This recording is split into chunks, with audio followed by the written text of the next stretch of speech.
বাংলাদেশে মিজানুর রহমান আজহারি তিনি যে বক্তব্য একটা দিয়েছেন, আমার কাছে একজন পাঠিয়েছে, তিনি ঐক্যের বার্তা বলছেন, ঐক্যের কথা বলছেন, তাকে নিয়ে অনেক মানুষ সমালোচনা করে। সেটা থাকতে পারে, আলেমে সমালোচনা করলে করতে পারে, কিন্তু গঠনমূলক সমালোচনা হতে হবে, গঠনমূলক হতে হবে।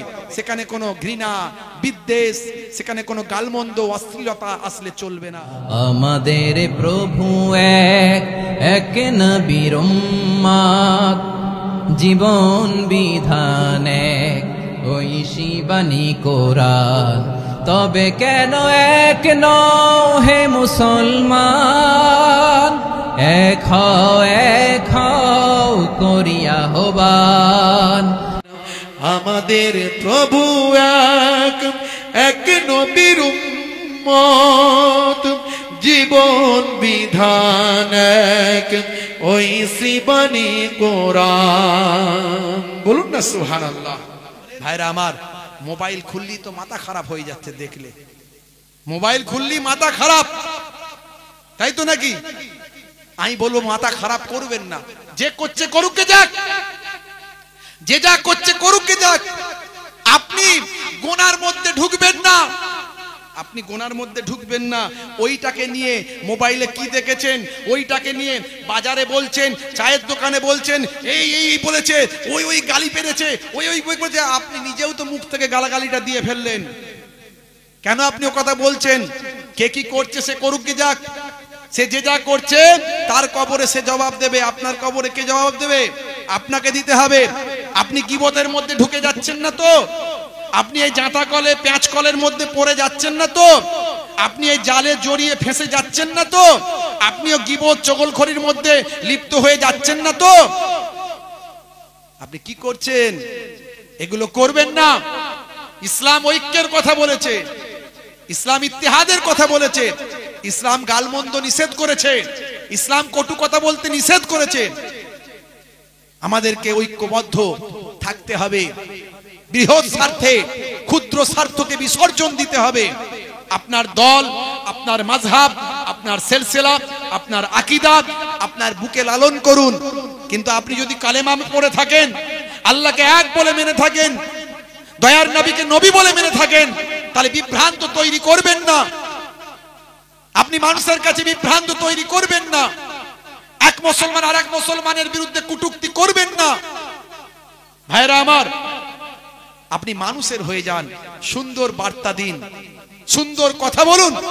বড় তরুণ যুবকেরা আমার, মুরব্বিয়ানেরা আমার, আজকে দেখবেন এই দু একদিন আগে বাংলাদেশে মিজানুর রহমান আজহারি তিনি যে বক্তব্য একটা দিয়েছেন, আমার কাছে একজন পাঠিয়েছে, তিনি ঐক্যের বার্তা বলছেন, ঐক্যের কথা বলছেন, তাকে নিয়ে অনেক মানুষ সমালোচনা করে। সেটা থাকতে পারে, আলেমে সমালোচনা করলে করতে পারে, কিন্তু গঠনমূলক সমালোচনা হতে হবে, গঠনমূলক হতে হবে। সেখানে কোনো ঘৃণা, বিদ্বেষ, সেখানে কোনো গালমন্দ, অশ্লীলতা আসলে চলবে না। তো যাই হোক, তার আকীদার সঙ্গে আমার আকীদার তফাৎ থাকতে পারে। আমি ফুরফুরা শরীফ মুজাদ্দুজ্জামানকে ভালোবাসি। সারা বিশ্বের যত আলেম ওলামা আমার দাদা হুজুরকে কেউ খারাপ বলতে পারেনি। যারা মূর্খ তারা বলে, এই যে কটা মূর্খ, আগে ভাই আমার কি বলে রাজমিস্ত্রি ছিল, আগে ওই কি বলে একটা একটা বেরিয়েছে, হ্যাঁ, আগে মাদ্রাসায় কোনোদিন দরজা দেখেনি, ও তারা মূর্খ। কিন্তু যারা প্রকৃত আলেম, 17 বছর পড়াশোনা করেছে, আমার দাদা হুজুর কেবলার আকীদাকে কোনোদিন কোনো আলেম খারাপ বলতে পারেনি। চ্যালেঞ্জ করলাম। আল্লামা সাইদি সাহেবের মতো উনি পরবর্তীকালে একটা অন্য দল মেনে চলতেন, অন্য দলের আকীদা মেনে চলতেন, কিন্তু তারপরেও তিনি ফুরফুরা শরীফ মুজাদ্দুজ্জামানের প্রশংসা করতেন। এই মিজানুর রহমান আজহারি থেকে শুরু করে যত বড় বড় ওখানে মিজানুর রহমান আজহারির জালসাতে ভাই আমার লক্ষ লক্ষ মানুষ, আপনারা দেখেছেন লক্ষ লক্ষ মানুষ, তিনি সম্প্রীতি, সকলের ঐক্যের বার্তা দেন। এই জন্য যুব সমাজ পছন্দ করছে তার কথাকে। তার আকীদাগত কিছু তফাৎ থাকতে পারে, আমার দাদা হুজুরের সঙ্গে নাও মিলতে পারে, কিন্তু আমি তার বিরোধিতা করব কেন? বন্ধুরা আমার, তরুণ যুবকেরা আমার, মুসলমান, আমাদেরকে ঐক্যের বার্তা মানুষের কাছে পৌঁছে দিতে হবে। কথা ঠিক না ভুল বলেন? আমার আল্লাহ কোরআন মাজিদে বলে দিয়েছেন, ইন্নামাল মুমিনুনা ইখওয়াতুন ফাআসলিহু বাইনা আখাওয়াইকুম, মুমিনরা হলো একে অপরের ভাই। তোমরা যখন নিজেদের মধ্যে ইসলাহ করে নাও, কোন রকম বিতর্ক তৈরি হলে তোমরা নিজেদের মধ্যে ইসলাহ করো। জোরে বলুন সুবহানাল্লাহ। জোরে হবে না সুবহানাল্লাহ? ভাইরা আমার, তরুণ যুবকেরা আমার, আল্লাহ রাব্বুল আলামিন যেমন কোরআন মাজিদে বললেন, তেমন দয়ার নবী আমার হাদিস পাকের মধ্যে বললেন। আল্লাহর নবী বললেন, কি বললেন? আল্লাহর নবী বলছেন, ভাই আমার, লা তাকাতাউ ওয়ালা তাদাবারু ওয়ালা তাবাগাজু ওয়ালা তাহাসাদু ওয়াকুনু ইবাদাল্লাহি ইখওয়ানান। তোমরা একে অপরের থেকে বিচ্ছিন্ন হইও না, একে অপরের পরনিন্দা করো না, একে অপরের প্রতি বিদ্বেষ করো না, একে অপরের প্রতি হিংসা করো না। তোমরা আল্লাহর বান্দারা, একে অপরের ভাই হয়ে যাও। জোরে বলুন সুবহানাল্লাহ। জোরে বলুন না সুবহানাল্লাহ। ভাইরা আমার, ওই ঝামেলার মধ্যে, বিতর্কের মধ্যে থাকবেন না। আপনি নিজে ওই সব কথা বলতে গিয়ে ভাই আমার, গীবতকারী চগলখারীদের খাতায় যেন আপনার নামটা না উঠে যায়, মাথায় রাখবেন। আমাদের প্রভু এক, এক নবীর উম্মত, জীবন বিধান এক, এক বাণী আল্লাহর। জোরে হবে না? জোরে হবে না? আমাদের প্রভু এক, এক নবীর উম্মত, জীবন বিধান এক, ওই শ্রীবাণী কোরআন। আমাদের প্রভু এক, এক নবীর উম্মত, জীবন বিধান এক, ওই শ্রীবাণী কোরআন। তবে কেন এক নও হে মুসলমান, এক এক করিয়া আহ্বান। আমাদের প্রভু এক, এক নবীর উম্মত, জীবন বিধান এক, ওই শ্রীবাণী কোরআন। বলুন না সুবহানাল্লাহ। জোরে হবে না সুবহানাল্লাহ? জোরে হবে না সুবহানাল্লাহ? বাইতুল্লাহ এক, মদিনা শরীফ এক, ওহদ পাহাড় এক, বদরের মাঠ এক, একটা তো পাটিয়ার, একটা তো জীবনার, মরণ তো একটাই, একটা তো জীবনার, মরণ তো একটাই। সকলের তরে আছে একই স্থান। তবে কেন এক নও হে মুসলমান, এক এক করিয়া আহ্বান। আমাদের প্রভু এক, এক নবীর উম্মত, জীবন বিধান এক, ওই শ্রীবাণী কোরআন। আমাদের প্রভু এক, এক নবীর উম্মত, জীবন বিধান এক, ওই শ্রীবাণী কোরআন। বলুন না সুবহানাল্লাহ। জোরে হবে না সুবহানাল্লাহ? সেই আদর্শ মেনে চলুন। কে কি করছে আমার দেখার দরকার নাই। আপনি কোরআন এবং হাদিসের আদর্শে, মুজাদ্দিদুজ্জামানের আদর্শে চলুন। ভাই আমার, রাসূলের দেখানো পথে চলুন। বলুন না ইনশাআল্লাহ। বলুন ইনশাআল্লাহ। আল্লাহ রাব্বুল আলামিন আমাদের কবুল ও মঞ্জুর করুন। বলুন আল্লাহুম্মা আমিন। আমার মুহতারাম সম্মানীয় মাওলানা সাহেব ভাই একটু দানের কথা বললেন। প্রথমে যদি বলতেন ওঠার সময়, তাহলে অন্তত সময়টা সেইভাবে কভার করা যেত। এখন 10টা বেজে 10টা 20 হয়ে গেছে কথা বলতে বলতে। আর আপনাদের এখানে মজলিসে বুঝতেই পাচ্ছেন। তো যাই হোক, 31শে ডিসেম্বর আমাদের কাছ থেকে গেছে। জানুয়ারি মাস আমাদের কাছে এসেছে 2025 সাল। এই 25 সাল এসেছে বলে ছেলেদের আনন্দ বিরাট। কি জি, তাই তো নাকি? এই অনেকে আনন্দ করছে না, করছে না? নিউ ইয়ার সেলিব্রেশন, নতুন বছরকে ওয়েলকাম, স্বাগতম, মানে আনন্দ পাচ্ছে নতুন বছর এসেছে বলে। কিসের আনন্দ? না 2025 সাল এসেছে। আচ্ছা 2024 সাল চলে গেল, 25 সাল এলো। তার মানে আপনি যদি 60 বছর বাঁচেন, গড়ে আমি ধরছি, তার মানে 1 বছর কমে গেল তো নাকি না বাড়লো? কি যে 1 বছর কমলো না বাড়লো? আচ্ছা, মানুষের জীবন থেকে একটা বছর যদি কমে যায় তো সে আফসোস করবে না খুশি হবে? আফসোস করবে তো, যে আমার 1 বছর আয়ু চলে গেল, মানে আমার আয়ু আরো কমে গেল।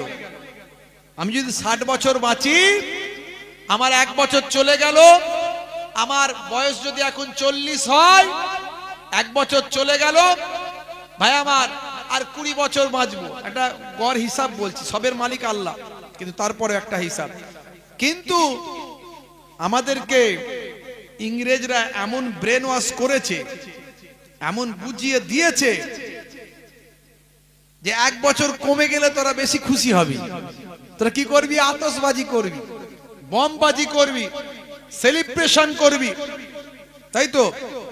ভাই আমার ডিজে বাজাবি রাত্রে 12টার সময়, 31 ডিসেম্বর রাত্রে 12টার সময় রাস্তার ধার দিয়ে যাচ্ছি, যখন গাড়ি নিয়ে জলসায় যাচ্ছি, প্রোগ্রাম থেকে ফিরছি, দেখছি ডিজে বাজিয়ে চিৎকার করছে সব পাগলের মতো। কেন রে ভাই, কি হলো? বলছে হ্যাপি নিউ ইয়ার আসছে, হ্যাপি নিউ ইয়ার। তার মানে নতুন বছর আসছে। নতুন বছর আসছে মানে 1 বছর তোমার জীবন থেকে চলে গেল, মাইনাস হয়ে গেল। তুমি যতদিন বাঁচতে, তা থেকে 1 বছর তোমার জীবন থেকে কমে গেল।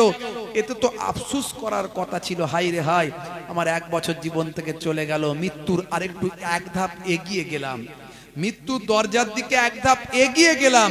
তার মানে এটা আফসোস করা দরকার ছিল, তার জায়গায় তারা আনন্দ প্রকাশ করছে। ইংরেজরা এমন মাথায় আমাদের ঢুকিয়ে দিয়েছে। শুধু তাই নয়, এই নিউ ইয়ারকে সেলিব্রেশন করার জন্য, ওয়েলকাম জানানোর জন্য আতশবাজি, বমবাজি, কত যে বম বাজলো আর কত যে আতশবাজি হলো, লাইটিং হলো, আপনারা দেখেছেন। রাতের বেলা, রাত্রে 12টার সময়, তখন বিশ্রামের সময়, কথা ঠিক না ভুল? সবাই বিশ্রাম নেয় রাতের বেলা, সবাই বিশ্রাম নেয় কি নাই না? রাতকে আল্লাহ রাব্বুল আলামিন কি করেছেন? নিদ্রার জন্য করেছে। ওয়াজআলনা নাওমাকুম সুবাতা, আমি তোমাদের জন্য ঘুমকে বিশ্রামের করে দিয়েছি। রাতের বেলা সবাই ঘুমায়। ওয়াজআলনা লাইলা লিবাসা, আমি রাতকে তোমাদের জন্য পোশাক বানিয়ে দিয়েছি। ভাই আমার, রাতের বেলা অন্ধকারের ভিতর সবাই ঘুমায়। শুধু মানুষ কি ঘুমায় না, জীবজন্তু ঘুমায়? যারে বলেন, শুধু মানুষ ঘুমায় না, জীবজন্তু সবাই ঘুমায়। জীবজন্তু ঘুমায়, পশু পাখি ঘুমায়, গাছের পাখিরা ঘুমায়। তাহলে এই যে আতশবাজি হলো, এই যে বমবাজি হলো, এতে কত পাখি মারা যায়, কত পাখি বাসাচ্যুত হয়, কত পাখি তাদের ডিমগুলো ভেঙে যায়, কত পাখি তারা হারিয়ে যায়। এই যে পশু পাখির উপর অ্যাটাক হলো, এ ব্যাপারে শুভবুদ্ধি সম্পন্ন মানুষের ভাবার টাইম নাই। তারা হ্যাপি নিউ ইয়ার করবে, আতশবাজি বাজাবে, বমবাজি করবে, আনন্দ করবে, সেলিব্রেশন করবে। তাদের আনন্দ হলেই হলো। ভাই আমার, পাখিদের কষ্ট হলো কিনা দেখার দরকার নাই, কিন্তু সমস্ত জীব, সমস্ত প্রাণীকুলের প্রতি দয়া প্রদর্শন করার কথা বলেছেন কে? আল্লাহ। জোরে বলেন কে? আল্লাহ দয়া দেখাতে বলেছেন। সমস্ত প্রাণীকুল, জীবকুলের উপর তুমি দয়া প্রদর্শন করো। ভাইরা আমার, তরুণ যুবকেরা আমার, আজকে সেই যুবকেরা এই হ্যাপি নিউ ইয়ার না করে, তারা হ্যাপি নিউ ইয়ারে ডিজে না বাজিয়ে, আনন্দ ফুর্তি না করে, তারা নতুন বছরটা শুরু করছেন আল্লাহর নাম নিয়ে, আল্লাহর স্মরণ দিয়ে, কোরআন হাদিসের বয়ান দিয়ে। হে মুসলমান, আজকের এই সিরাজপুরের ছোট ছোট যুবকগুলোকে দেখে সারা পৃথিবীর মুসলমানদের ভাবা উচিত যে নতুন বছর যখন চলে এলো, তার মানে একটা বছর আমাদের জীবন থেকে কমে গেল, অর্থাৎ আমার আয়ু থেকে একটা বছর হারিয়ে গেল। আমাদের উচিত আগামী একটা বছর যে সামনে আসছে, এই সামনের বছরটা যেন আমাদের ভালো যায়, আমরা যেন ভালোভাবে থাকতে পারি, সৎভাবে জীবন যাপন করতে পারি, আল্লাহর দয়া যেন আমাদের উপর হয়, আল্লাহর রহম যেন আমাদের উপর হয়, বিপদ আপদ থেকে যেন বাঁচতে পারি, কোনো কঠিন অসুবিধা থেকে যেন আমরা মুক্তি পাই, এই দোয়া চাইতে হয়। আর সেটাই এই সিরাজপুরের ছেলেরা আজকের জান্নাতের বাগান কায়েম করে তার মধ্যে দিয়ে করছে। বলুন সুবহানাল্লাহ। হে তরুণ যুবকেরা, হে আমার বন্ধুরা, শুনে রেখে দিন বাবা, জেনে রেখে দেন হে মুসলমান, আল্লাহ বলছেন বান্দারে তোরা আমাকে স্মরণ কর, আমি তোদের স্মরণ করব। ফাজকুরুনি আযকুরুকুম, বান্দা তোরা আমাকে স্মরণ কর, আমি আল্লাহ তোদের স্মরণ করব। ওয়াশকুরুলি ওয়ালা তাকফুরুন, তোরা আমার নিয়ামতের শুকরিয়া আদা কর, নিয়ামতের কখনো নাশুকরি করবি না, তোরা কখনো কুফরি করবি না। হে তরুণ যুবকেরা, হে আমার বন্ধুরা, আল্লাহর জিকির করা। আল্লাহ বলছেন তোরা আমার জিকির কর। জিক্রুন মানে হলো স্মরণ করা। কি যেভাবে ইচ্ছা আপনি আল্লাহকে স্মরণ করতে পারেন। আপনি নামাজের মধ্যে দিয়ে আল্লাহকে স্মরণ হয়, কোরআন তেলাওয়াতের মধ্যে দিয়ে আল্লাহকে স্মরণ হয়, আল্লাহর নির্দেশনা পালনের মধ্যে দিয়েও স্মরণ হয়, আল্লাহর কোরআনের তাফসীর রাসূলের হাদিস বয়ানের মধ্যে দিয়েও ভাই আমার স্মরণ হয়। আল্লাহ বলছেন বান্দারে তোমাদের মনে দুঃখ আছে, কষ্ট আছে, শুনে রেখে দাও, তোমরা অন্তর থেকে আমি আল্লাহকে স্মরণ করো। আলা বিযিকরিল্লাহি তাতমাইন্নুল কুলুব, অন্তরের শান্তি আসতে পারে আল্লাহর জিকিরের মধ্যে দিয়ে। হে তরুণ যুবকেরা আমার, হে আমার বন্ধুরা, হে আমার মুরব্বিয়ানেরা, যদি আপনি আল্লাহকে স্মরণ করেন আল্লাহ আপনাকে স্মরণ করবেন। আর আল্লাহ যদি আপনাকে স্মরণ করেন আপনার জীবনটা ধন্য হবে কি হবে না বলেন? জোরে বলেন। আপনার জীবনটা বদলে যাবে কি যাবে না? আপনার দুঃখ কষ্ট দূর হবে কি হবে না? আপনার বিপদ মুসিবত সরে চলে যাবে কি যাবে না? কারণ আল্লাহ যদি আপনাকে স্মরণ করেন আপনার সমস্ত জীবন জিন্দেগি বদলে যাবে। ভাইরা আমার, তরুণ যুবকেরা আমার, আল্লাহকে স্মরণ করুন।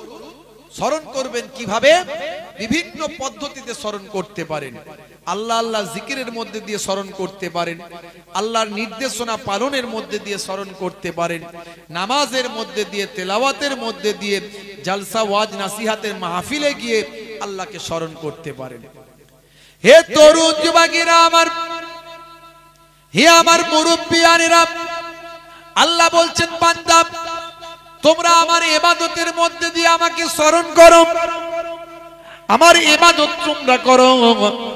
তোমাকে পৃথিবীর জমিনে আমি সবকিছু নিয়ামত দিলাম, পৃথিবীর জমিনে আমি তোমাদের পানি দিলাম, আমি তোমাদের বাতাস দিলাম, আমি তোমাদের জমিনকে বিছানা বানিয়ে দিলাম, আমি তোমাদের জন্য আকাশকে ছাদ বানিয়ে দিলাম, তোমাদের জন্য সূর্যের আলো দিলাম, তোমাদের জন্য দিনকে আমি আল্লাহ কাজের বানিয়ে দিলাম, তোমাদের জন্য রাতকে আমি আল্লাহ বিশ্রামের করে দিলাম, তোমাদেরকে ওয়া খলাকনাকুম আজওয়াজা, আমি তোমাদেরকে জোড়ায় জোড়ায় সৃষ্টি করলাম, তোমাদের জন্য আমি আল্লাহ সব নিয়ামত দিলাম।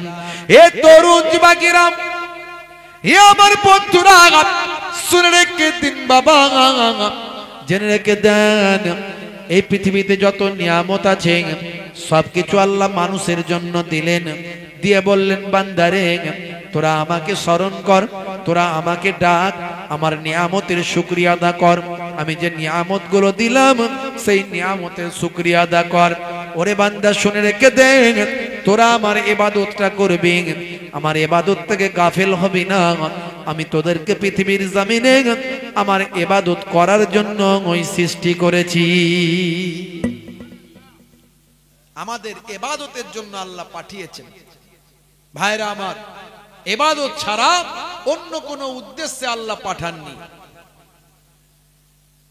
আমরা মুসলমান, একটু বুকে হাত দিয়ে চিন্তা করুন, আমাদেরকে আল্লাহ রাব্বুল আলামিন দয়া করে কোরআন মাজিদ দিয়েছেন আমাদের গাইডলাইন।